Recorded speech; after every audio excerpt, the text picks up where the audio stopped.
The air in the lawyer's office was thick with a silence that felt heavier than sound. It clung to the mahogany walls and the leather-bound books that stood in silent judgment on the shelves. Amelia sat on one side of the grand, polished table, her hands clasped tightly in her lap. On the other side sat Edward, her husband of 25 years, looking every bit the successful man he was, impeccable suit, confident posture, and a small, dismissive smile that never quite reached his eyes. Between them lay the battlefield of their shared life, now reduced to stacks of paper and the cold, formal language of divorce proceedings. They were discussing the division of assets, a process Edward's lawyer was steering with practiced ease. Edward, a man who had built a considerable fortune in real estate, saw it as a simple transaction. He had earned the money. It was his. Amelia's contributions in his eyes were negligible, unquantifiable. They were the soft, unseen things that held a family together, but they didn't appear on a balance sheet. As his lawyer droned on about stocks, properties, and accounts, Edward leaned over to him, his voice a stage whisper that was meant to be heard. "Let's speed this up. It's not complicated. She earns nothing," he said, gesturing vaguely in Amelia's direction. "She hasn't worked a day since we were married. This is all my money." The words, though expected, struck Amelia with the force of a physical blow. She flinched, a small, almost imperceptible movement. 25 years. 25 years of raising their two children, of managing a household that was a stage for his endless client dinners and social climbing. 25 years of packing school lunches, nursing fevers, and cheering from the sidelines at soccer games. 25 years of being the silent partner, the unpaid manager of a life that was designed to support his ambitions. She remembered the early days, when his ambition was a fire that warmed them both. She had had her own dreams then. A small business, perhaps. She had a talent for creating delicate, handcrafted decorations, intricate things she made from dried flowers, wood, and clay. She had even started selling them at a local market, her small table a splash of color and artistry. Edward had been supportive at first, calling it her little hobby. But as the children came and his career took off, her hobby was gently pushed aside. "I need you, Ames," he would say. "I can't do this without you at home." And she, believing in their partnership, had packed her dreams away in a dusty box in the attic, the same box where she now kept her tools and supplies. Her hobby, however, had not died. It had simply gone underground. Once the children were grown and the house fell quiet during the day, Amelia had found her way back to that dusty box. In the quiet solitude of the attic, she began to create again. It started as a way to reclaim a piece of herself, a space that was solely hers, away from Edward's booming voice and grand plans. The scent of lavender and eucalyptus filled her small corner, a fragrant rebellion against the sterile perfection of the rest of the house. She opened an online shop, a quiet little corner of the internet. She took her own photos, wrote her own descriptions, and packaged each order with a handwritten note. It was a secret she kept, not out of shame, but because it was hers alone. It was a world where she was not Edward's wife, but simply Amelia. The first sale had made her heart leap. A woman in another state had wanted one of her lavender wreaths. The 5-star review came a week later, calling it a piece of handcrafted soul. Slowly, quietly, her little shop grew.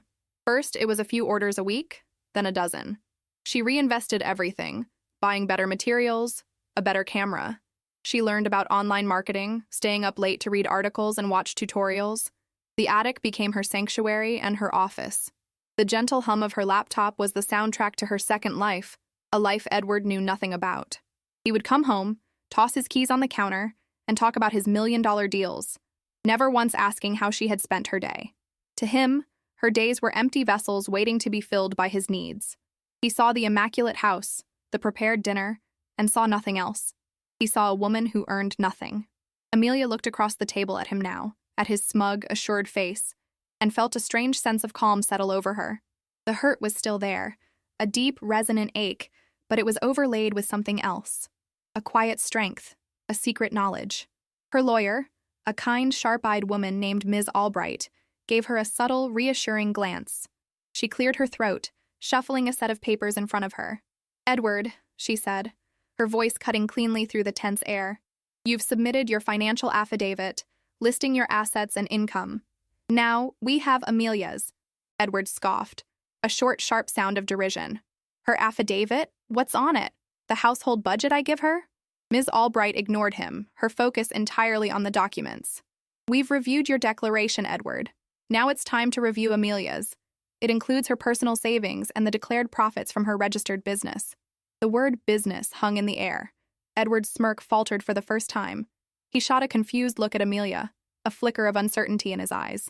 Business? What business? She sells a few crafts online. It's a hobby. Is it now? Ms. Albright said, a faint smile touching her lips. She picked up the top sheet. Well, let's look at the numbers, shall we? According to these official tax returns and bank statements, the business you refer to as a hobby generated a net profit last year of $182,000. The silence that followed Miss Albright's statement was a different kind. It was not heavy but sharp and brittle, like a pane of glass about to shatter.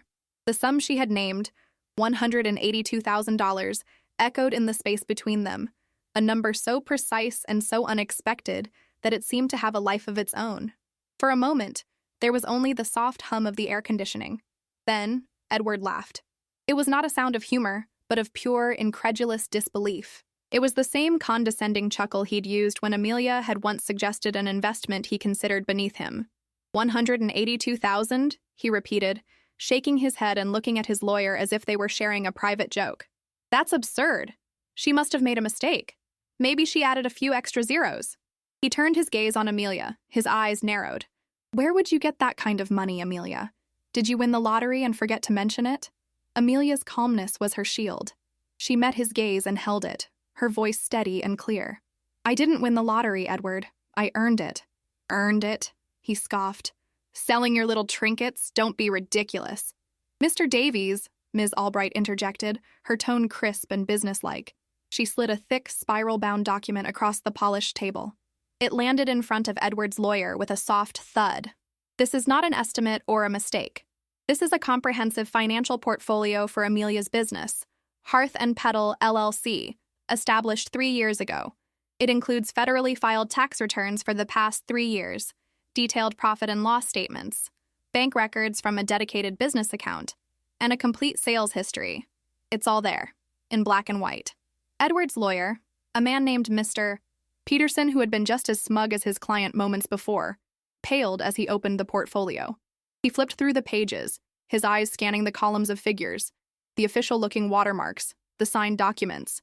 His confident demeanor evaporated, replaced by a flustered, wide-eyed panic. He leaned toward Edward, whispering urgently, Edward, this is real. These are legitimate filings. Why didn't you tell me about this? Tell you about what? Edward hissed back, his face flushing with a deep, mottled red. I didn't know about it. This is impossible. Amelia watched them, a scene from a play she had unknowingly been rehearsing for years. She thought of all the quiet hours spent in the attic, the scent of hot glue and dried eucalyptus in the air. She remembered the thrill of her first bulk order, a boutique hotel in California wanting 24 of her custom wreaths for their guest rooms. She had stayed up for 3 nights straight to finish them, packing each one with meticulous care. When Edward had come home, he'd complained that she looked tired and that the house smelled like a forest fire. He never asked what she was working on. He never saw the exhaustion and the exhilaration warring on her face. She remembered the day she incorporated the business. She had used a small portion of the money her grandmother had left her years ago, a sum Edward had dismissed as pocket money, to pay for the legal fees. She had chosen the name Hearth and Petal because her work was born from the heart of her home, the hearth, and the delicate beauty of the petals she worked with. It was the one thing in her life that was entirely, indisputably hers. Miss Albright continued, her voice relentless. As you can see, Hearth and Petal has seen exponential growth. What started as a small online shop has become a significant enterprise. Mrs. Davies has cultivated a substantial following online and has secured several lucrative B2B contracts. In fact, her work was featured in a prominent home decor magazine last spring, which led to a significant increase in sales. She paused, letting the information sink in. A feature you must have missed, Mr. Davies. Edward's jaw was clenched so tight it looked like it might crack. He stared at Amelia, but he wasn't seeing his wife anymore. He was seeing a business, an asset, a stream of income he hadn't known existed. The disbelief in his eyes was slowly being replaced by a dark, possessive glint. The dismissiveness was gone, supplanted by the cold fury of a man who feels he has been cheated. He finally broke the silence, his voice low and dangerous. Fine, he spat, the words slicing through the air. So you had a little business. You used my house, my electricity, my internet. You used the allowance I gave you for supplies. It's a marital asset. That means half of it is mine. He leaned forward, his knuckles white as he gripped the edge of the table. In fact, one could argue that since it was built on the foundation I provided, I'm entitled to more than half. It's my investment. Amelia felt a surge of cold anger, but her voice remained unshaken. The only thing you invested in me, Edward, was your complete and utter indifference. Before Edward could retort, Ms. Albright held up a hand. We anticipated you might take that position, Mr. Davies, she said smoothly. However, there is the matter of your own statement, made just moments ago and recorded in the official transcript of this meeting. She looked down at her notes. You stated, and I quote, "She earns nothing." To you. You have spent the last 25 years making it abundantly clear that you believed your wife's time, effort, and contributions to the household had no monetary value. We are prepared to argue that this business was built not with your investment, but with the very resources you yourself valued at zero. Amelia's time, her talent, and her labor. It was built in the hours you didn't see, with a skill you didn't acknowledge. It is the fruit of a life you completely ignored. The legal theory Ms. Albright laid out was so simple, so elegant in its logic, that it momentarily stunned everyone into silence again. Mr. Peterson, Edward's lawyer, sank back into his chair, a look of profound defeat on his face. He knew a checkmate when he saw one. He had walked straight into a trap led by his own client's arrogance. The very foundation of their case, that Edward was the sole earner and Amelia a dependent, had been turned into a weapon against them. Edward, however, was not a man who accepted defeat. His mind, which was so adept at finding leverage in business deals, was now scrambling for purchase on a cliff face that was crumbling beneath his fingers. The shock had burned away, leaving behind a raw, unadulterated fury. This is a joke, he seethed, his voice trembling with rage. He finally turned his full venomous attention from the lawyers to his wife. A joke. You were plotting this all along, weren't you?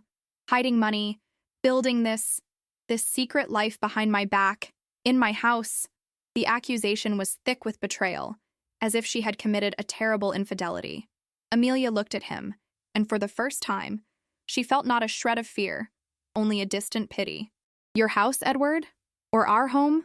The home I ran? The home I cleaned? The home where I raised our children while you were out building your empire? You complain that I used your electricity? Did it ever occur to you that the cost of running my kiln was a pittance compared to the cost of the electricity you used to light up the enormous empty rooms you were never in? She leaned forward slightly, her voice dropping, but gaining an intensity that made Edward flinch. You talk about betrayal. Let me tell you about betrayal, Edward. It's coming home excited because I've created something beautiful, something I'm proud of, only to have my husband walk past me, phone pressed to his ear without a single glance. It's being told that my passions are cute and my time is free. It's sitting at dinner party after dinner party, smiling and playing the role of the supportive wife, while you tell stories about your triumphs, never once thinking to ask about mine. You didn't just ignore my life, Edward. You rendered it invisible because it was inconvenient for you to see. This business wasn't a betrayal of you. It was an act of survival for me. Her words hung in the air, a testament to decades of quiet indignity. The memory was so vivid. She had just perfected a new design, a delicate mobile of pressed glass and driftwood. It caught the light in a way that seemed almost magical. She had waited by the door, holding it carefully, eager to show him, to share a piece of her joy. He had burst in, already talking loudly on his phone about closing a deal.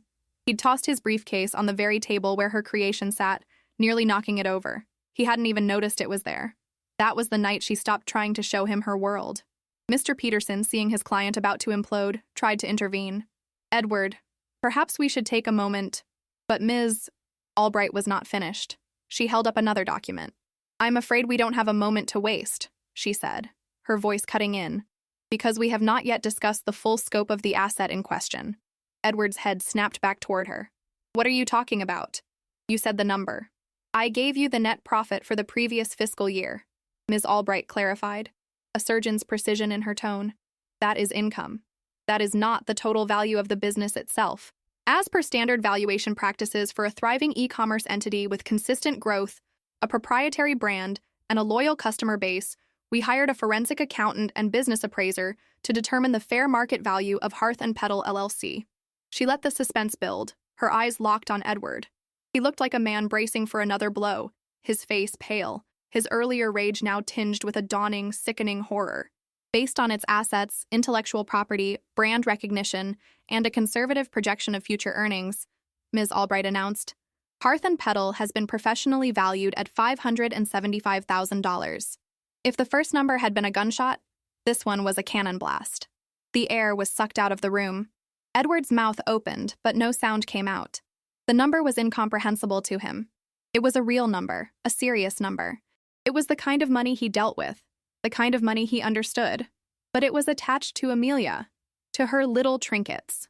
The cognitive dissonance was so complete that he simply stared, his entire worldview tilting on its axis. Furthermore, Ms. Albright continued, pressing her advantage, given that Mr.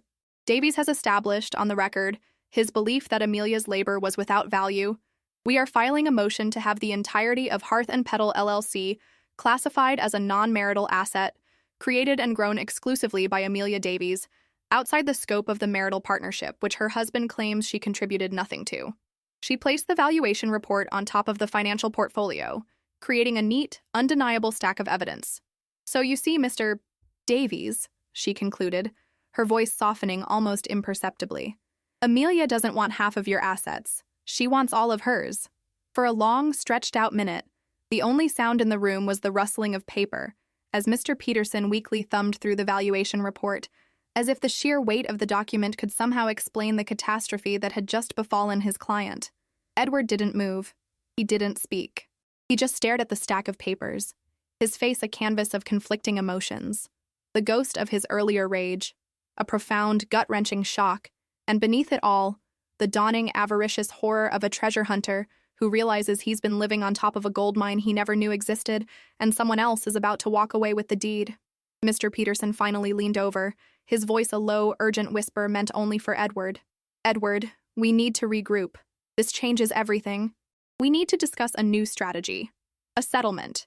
We need to offer her something, quickly, before this goes before a judge. He understood the legal exposure.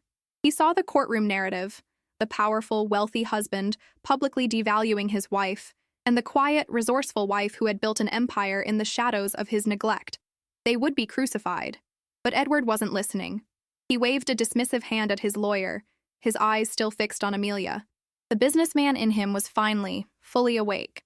He wasn't seeing his wife, the mother of his children, anymore. He was seeing a rogue asset, an unexpected windfall that was about to be assigned to the wrong side of the ledger. And when faced with a business problem, Edward had only one mode: negotiation, manipulation, and, if necessary, coercion. His face softened, a practiced, almost theatrical shift. The hard lines of anger melted away, replaced by a look of wounded sincerity. He reached a hand across the table, his palm open in a gesture of peace. "Amelia," he began, his voice now a low, intimate murmur, the voice he used when he wanted something. "Honey, what is all this? Lawyers, motions. This isn't us. We've had a life together. 25 years. He tried to catch her eye, to draw her back into the familiar dynamic they had shared for a quarter of a century. You've been unhappy? Why didn't you tell me? We could have fixed it. I would have supported you. I would have invested in your business. I would have been your biggest champion." The words were so disingenuous, so utterly divorced from their reality, that Amelia almost laughed. Instead, a memory, sharp and painful, surfaced in her mind. It was from 7 years ago.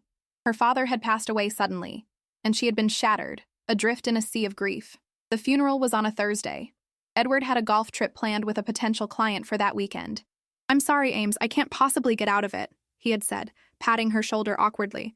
"This guy is a whale. It's for us. It's for our future." She had stood at the graveside, her children on either side of her, and watched her father's casket be lowered into the earth. Edward was on a sunny golf course 200 miles away, securing their future. She had never felt more alone. He hadn't been her partner then, and he wasn't her partner now. He was a man who only recognized value when it had a price tag. She looked at his outstretched hand, then back at his face, and she felt the last vestiges of the old Amelia, the accommodating, quiet, long-suffering wife, turn to dust and blow away. "No, Edward," she said, her voice devoid of heat, filled only with an unbreakable finality. "You would not have been my champion. You would have been my owner. You would have invested and taken control. You would have told me how to run it, how to grow it, how to make it yours. just like everything else. She drew a deep breath. This business thrived not because I had your support, but precisely because I didn't. It grew in the one space you couldn't touch, your own indifference. The mask of sincerity slipped from Edward's face, revealing the raw, desperate greed beneath. His voice rose, turning sharp and ugly. You think you can do this without me? You've been playing shop in an attic. The real world is different. It will eat you alive. That little business of yours is a fluke, and it will fail in a year without my guidance. That, Amelia said, gathering her purse and standing up, her movement graceful and decisive, is a risk I am more than willing to take. She turned to her lawyer.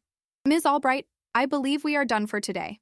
Ms. Albright nodded, a proud, satisfied smile on her face. Yes, I believe we are. She began packing her briefcase. Mr. Peterson, we will file the motion to have Hearth and Petal classified as a non-marital asset by the end of the day. We'll expect your response within the standard time frame. I suggest you advise your client to consider the merits of our position very carefully before proceeding. Amelia walked toward the door, her back straight. She didn't look back at Edward. She didn't need to.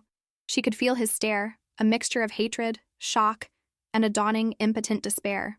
For 25 years, he had been the sun her world revolved around. As her hand closed around the cool metal of the doorknob, she realized she was finally stepping out of his shadow, not into darkness, but into a light that was all her own. The click of the latch behind her was the most satisfying sound she had ever heard. 6 months later, the scent of lavender and eucalyptus no longer belonged to a dusty secret corner of an attic. It filled a bright, airy studio space with high ceilings and large windows that overlooked a bustling little street. Sunlight streamed in, illuminating the fine particles of dust and pollen that danced in the air, a kind of magic all their own. This was the new headquarters of Hearth and Petal LLC. It was not a sanctuary hidden from the world. It was a beacon, with a pretty hand-carved sign that swung gently in the breeze. Amelia was no longer alone in her work. A young woman named Chloe, a recent art school graduate with a bright smile and eager hands, now worked alongside her. Together, they sorted through a recent delivery of dried hydrangeas, their colors ranging from deep violet to pale, creamy green. The legal battle had ended not with a bang, but with a whimper. Edward's whimper. Faced with the undeniable evidence and the public humiliation of his own recorded words, his case had crumbled. Ms. Albright's motion had been a checkmate. To avoid a court battle that would have shredded his reputation and exposed his arrogance, Edward had agreed to a settlement. He had, in the end, been forced to buy his way out of the mess he had created. Amelia had walked away with her business intact, untouched, and a more than equitable share of the assets they had built together. Assets her 25 years of unpaid labor had made possible. She heard through mutual acquaintances that Edward was diminished. The story, as such stories do, had leaked. The image of the infallible titan of real estate had been cracked. Business associates looked at him differently. He had lost something more valuable than money. He had lost the veneer of absolute success. The man who told a room his wife earned nothing now had to explain to his social circle how that nothing had been valued at over $500,000. Amelia found she felt no pleasure in his fall. She felt no anger, no resentment. In truth, she rarely thought of him at all. He had become a ghost from a previous life, a chapter in a book she had finished reading. The freedom she had discovered was not about the money, it was about the silence. Her days were no longer punctuated by the tension of waiting for his key in the door, the subtle bracing for his moods, his demands, his casual dismissiveness. Her life was now filled with the quiet hum of her own making, the rustle of dried leaves, the cheerful chatter with Chloe, the satisfying chime of a new order on her computer. One afternoon, while organizing the new studio, she opened the last of the boxes from her old attic. At the bottom, nestled beneath old tools and faded sketches, was a small, unfinished wreath of woven willow and pressed larkspur. She remembered it instantly. She had been working on it the day her son, then 6 years old, had fallen from his bike and broken his arm. She had dropped everything, of course, and in the whirlwind of hospital visits and comforting a tearful little boy, the half-finished wreath had been forgotten, eventually packed away as Edward's career demanded more of her time and energy. She picked it up, her fingers tracing the delicate, brittle stems. It was a relic of a life deferred, a dream interrupted. Looking at it now in her sun-drenched studio, surrounded by the tangible proof of her success, she smiled. She set it on her workbench. It was time to finish it. As she carefully began weaving in new, fresh lavender, Chloe looked up from her own work. "Oh, that's beautiful. Is it a new design?" Amelia looked at the wreath, a bridge between the woman she had been and the woman she had become. "No," she said softly, a deep sense of peace settling over her. "It's an old one. It just needed a little time to be ready." The story of Amelia is a powerful reminder that our worth is not, and never can be, defined by the validation or dismissal of others. It is a quiet, steady flame that burns within us, waiting for the space and air to grow. Sometimes the most profound acts of courage happen not in a crowded room, but in the quiet solitude of pursuing a dream that only you can see. Your passion, your time, and your soul have a value beyond measure. If this story touched your heart, share it with someone who needs a message of hope and a reminder of their own hidden strength.